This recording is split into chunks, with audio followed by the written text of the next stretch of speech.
بزرگوں، نوجوان بھائیوں اور پردہ نشین خواتین اسلام، اللہ رب ذوالجلال کا ہم سب پہ بے انتہا فضل و کرم ہے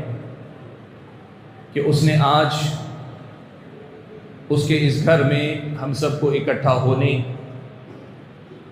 اور ماہ رمضان جو اللہ تبارک و تعالیٰ کا بہت بڑا انعام ہے، جو بہت جلد ہم اور آپ پر سایہ فگن ہونے جا رہا ہے، ہم جس کے دروازے پہ دستک دے رہے ہیں، اس ماہ رمضان سے متعلق کچھ باتیں سننے سنانے، سیکھنے سکھانے کا موقع عطا فرمایا ہے۔ مجھ سے پہلے آپ حضرات کے سامنے دو جلیل القدر اہل علم میں سے دو جلیل القدر شخصیتوں نے خطاب کیا اور بہت ساری باتیں بطور یاد دہانی کے، بطور تعلیم کے، بطور تربیت کے آپ حضرات اور خواتین کے سامنے رکھی۔ مختصر سے وقت میں میں بھی کوشش کروں گا کہ آپ حضرات کے سامنے دو تین اہم باتیں رکھوں کہ جن کی روشنی میں ہم اپنے رمضان کو بہتر بنا سکیں، پہلے رمضان کے مقابلے میں اور زیادہ اچھا بنانے کی کوشش کر سکیں۔ میں نے آپ حضرات کے سامنے جو آیت پڑھی، یہ آیت ماہ رمضان سے پہلے شعبان میں یا رمضان کے آغاز میں اہل علم بار بار آپ کے سامنے پڑھتے ہیں، اور اسی آیت کی روشنی میں آپ حضرات اور خواتین کو مختلف مسائل سکھلاتے ہیں، بتلاتے ہیں۔ خاص طور پر یہ مسئلہ بتاتے ہیں کہ اللہ تعالیٰ نے اسی آیت میں یہ بات بتائی ہے کہ رمضان کے روزے آپ پر فرض کیے ہیں۔ کتب علیکم الصیام، آپ میں سے جو بھی ایمان والا ہے، یعنی ہم میں سے جو بھی مسلمان ہیں، ان تمام پر اللہ تعالیٰ کی طرف سے یہ فرض ہے کہ وہ ماہ رمضان کے روزے رکھیں۔ اسی لیے رمضان کا مہینہ شروع ہوتا ہے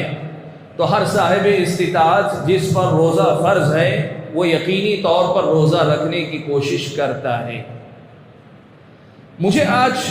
آپ حضرات کے سامنے اس سلسلے میں اسی آیت کی روشنی میں جو سب سے پہلی بات رکھنی ہے وہ بات یہ ہے کہ اس آیت میں اللہ تعالیٰ نے فرمایا کہ کما کتب علی الذین من قبلکم، تم پر روزے فرض کیے گئے جیسے تم سے پہلے والے لوگوں پر اللہ تعالیٰ نے روزے فرض کیے تھے یا فرض کیے گئے تھے۔ آیت میں اللہ تعالیٰ نے یہ حکم دیا کہ تم پر روزے فرض کیے گئے ہیں، اور اخیر میں کہا کہ تاکہ تم متقی ہو جاؤ۔ یہ بات تو بڑی واضح اور اکثر اس پر بات ہمارے سامنے آتی،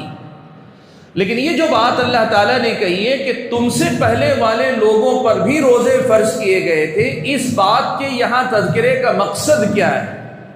مفسرین کرام نے اس کی تفسیر کرتے ہوئے بہت ساری باتیں لکھی۔ کیا اس کا مطلب یہ ہے کہ جیسے رمضان کے مہینے اس امت پر فرض ہیں، ایسے ہی روزے پچھلی امتوں پر رمضان فرض تھا، رمضان کے مہینے ہی میں روزے فرض تھے؟ یا پھر یہ کہ اس کا مطلب کیا ہے؟ مفسرین نے بڑی تفصیلی بحث کی۔ بعض مفسرین نے لکھا ہے کہ اس آیت میں اللہ نے یہ جو کہا پچھلی امتوں پر بھی فرض کیا گیا تھا، اس سے رمضان مراد نہیں، صرف روزوں کی فرضیت مراد ہے کہ تم پر بھی روزے فرض ہیں، ان پر بھی روزے فرض تھے۔ بعض مفسرین نے لکھا ہر مہینے کے 3 دن روزے ان کے اوپر فرض تھے۔ بعض نے لکھا ہے کہ تقریباً 50 دن، سال میں 50 دن کے روزے ان پر فرض تھے۔ الگ الگ باتیں مفسرین نے لکھی ہیں، لیکن ان باتوں میں سے جو بات بڑی اہم ہے، جو بطور پیغام کے آج آپ کے سامنے میں دہرانا چاہتا ہوں، وہ یہ ہے کہ بھائیو، اللہ تبارک و تعالیٰ نے ہم اور آپ کو اس بات کا حکم دیا ہے کہ دیکھو، یہ ایک ایسی عبادت ہے کہ یہ عبادت اللہ نے تم سے پہلے والی امتوں پر بھی فرض کی تھی، اب اللہ تعالیٰ تم پر فرض کر رہا ہے۔ ان عبادتوں پہ عمل کرنے کا ایک عملی نمونہ پچھلی امتیں اپنے پیچھے چھوڑ کر جا چکی ہیں، اب تمہیں اسی عبادت کے ذریعے اللہ تعالیٰ آزما رہا ہے، وہی عبادت انجام دینے کا حکم دے رہا ہے، تو تمہیں اس بات کا خیال رکھنا چاہیے کہ تم ان سے بہتر امت ہو، تو یہ عبادت بھی تمہاری ان سے زیادہ بہتر ہونی چاہیے۔ تمہارا روزہ یہود و نصارہ کے روزے سے بہتر ہونا چاہیے، تمہاری یہ عبادت ان لوگوں کی، پچھلی قوموں کی عبادت سے زیادہ بہتر ہونی چاہیے۔ یہ وہ بنیادی پیغام ہے جو اللہ تعالیٰ نے ہم اور آپ کو دیا ہے۔ اور اگر آیت کے اس ٹکڑے کا یہ مفہوم مراد لیا جائے تو پھر صحیح بخاری کی ایک روایت حضرت عبداللہ ابن عمر رضی اللہ تعالی عنہما سے مروی ہے، جس میں ایک بڑی اہم بات اللہ کے نبی صلی اللہ علیہ وسلم نے بیان فرمائی۔ آپ صلی اللہ علیہ وسلم نے ایک مثال کے ذریعے مسئلے کو واضح فرمایا، کہا کہ دیکھو تم سے پہلے جو یہود و نصارہ جو امتیں گزر چکی ہیں، ان کا اور تمہارا موازنہ یہ ہے، ان سے تمہارا کمپیریزن یہ ہے کہ اللہ تعالیٰ نے پہلے یہودیوں کو کام پر لگایا، جیسے کوئی آدمی مزدوری پر کسی کو لگاتا ہے تو مزدور نے صبح سے مزدوری کی، ظہر کا وقت ہوتے ہوتے مزدور تھک گیا تو مالک نے ان کو ایک قیراط دیا اور کہا یہ لو تمہاری محنت کا محنتانہ ہے، تمہاری محنت کی یہ اجرت ہے۔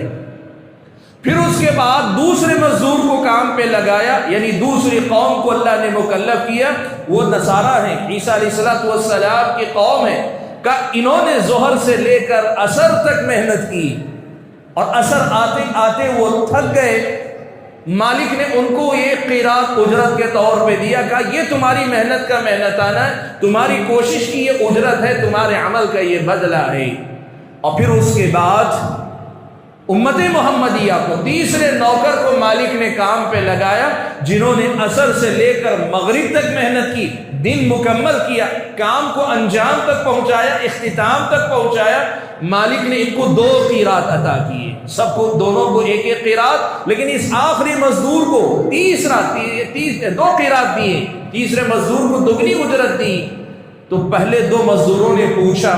پیارے نبی صلی اللہ علیہ وسلم فرماتے یعنی یہود اور نصارہ نے پوچھا کہ اللہ تبارک و تعالی ہم نے محنت کی، ان سے زیادہ وقت پر محنت کی، ان کا ڈیوریشن ہمارے ڈیوریشن کے مقابلے میں کم، ہم نے زیادہ کام کیا، لیکن ہمیں ایک ایک قیراط ہے اور ان کے مقابلے میں امت محمدیہ کو 2 قیراط ہیں۔ تو اللہ تبارک و تعالی نے جواب دیا، نبی علیہ السلام فرماتے کہ اللہ نے کہا کیا میں نے تمہاری اجرت میں کوئی کمی کی؟ جو تمہیں تمہارا حق بنتا تھا وہ دیا ہے کہ نہیں دیا؟ کہا ہمارے حق میں تو کوئی کمی نہیں کی، لیکن سامنے والوں کو ہم سے زیادہ دیا ہے۔ اللہ نے فرمایا کہ وہ میرا فضل ہے، میں جسے چاہے دے سکتا ہوں۔ انصاف کا تقاضا یہ ہے کہ اجرت کا جو محنت کا جو محنتانہ بنتا ہے، جو آپ نے کام کیا اس کی اجرت بنتی ہے، وہ سب کو دیا ہے، لیکن امت محمدیہ کو اللہ تعالیٰ نے اجرت سے بڑھ کر دیا ہے۔ پیارے نبی صلی اللہ علیہ وسلم سے حضرت عبداللہ ابن عمر رضی اللہ تعالی عنہما نے یہ حدیث صحیح بخاری کے اندر روایت فرمائی۔ عبداللہ ابن عمر نے روایت کی جسے امام بخاری نے صحیح بخاری کے اندر روایت کیا ہے، ذکر کیا ہے۔ اس حدیث کو سامنے رکھیں تو کتب علیکم الصیام کما کتب علی الذین من قبلکم،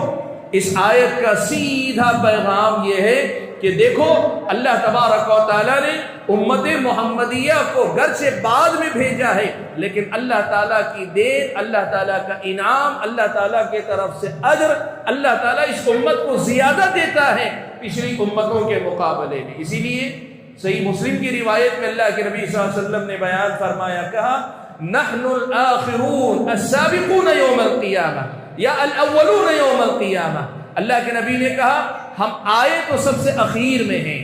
ہم آئے تو سب سے اخیر میں ہیں، ہم سے پہلے اہل کتاب کو، اہل تورات کو تورات دی گئی اور ان کے بعد ہمیں یہ کتاب قرآن مجید دی گئی، لیکن ہم ان سب پر سبقت رکھنے والے، اللہ تبارک و تعالیٰ نے امت محمدیہ کو فضیلت والی امت بنایا۔ اسی لیے روز قیامت سب سے پہلے جس امت کا حساب و کتاب ہوگا وہ امت محمدیہ ہوگی۔ روز قیامت سب سے پہلے جو جنت میں بھیجے جائیں گے وہ امت محمدیہ کے لوگ ہوں گے۔ اللہ تعالیٰ نے امت محمدیہ کو فضیلت والا بنایا ہے۔ اس حدیث کا سیدھا پیغام اس آیت سے جڑ کر جو سمجھ میں آتا ہے وہ یہ کہ دیکھو کہ اللہ تبارک و تعالیٰ نے تم کو بھی مکلف کیا، ان کو بھی مکلف کیا تھا، انہوں نے عمل کیا ہے، تم عمل کرنے جا رہے ہو۔ تم یاد رکھو وہ محنت کر کے 1 قیراط پاتے ہیں اور تم محنت کر کے 2 قیراط کے مستحق بننے والے ہو۔ کہیں ایسا نہ ہو جائے کہ غفلت، سستی، لاپرواہی، کاہلی یا لا علمی، جہالت یا اپنی خواہشات، کسی بھی سبب سے کہیں ایسا نہ ہو جائے کہ تمہاری اس عبادت میں، تمہارے اس روزے میں یا روزے کے دوران تمہارے عبادت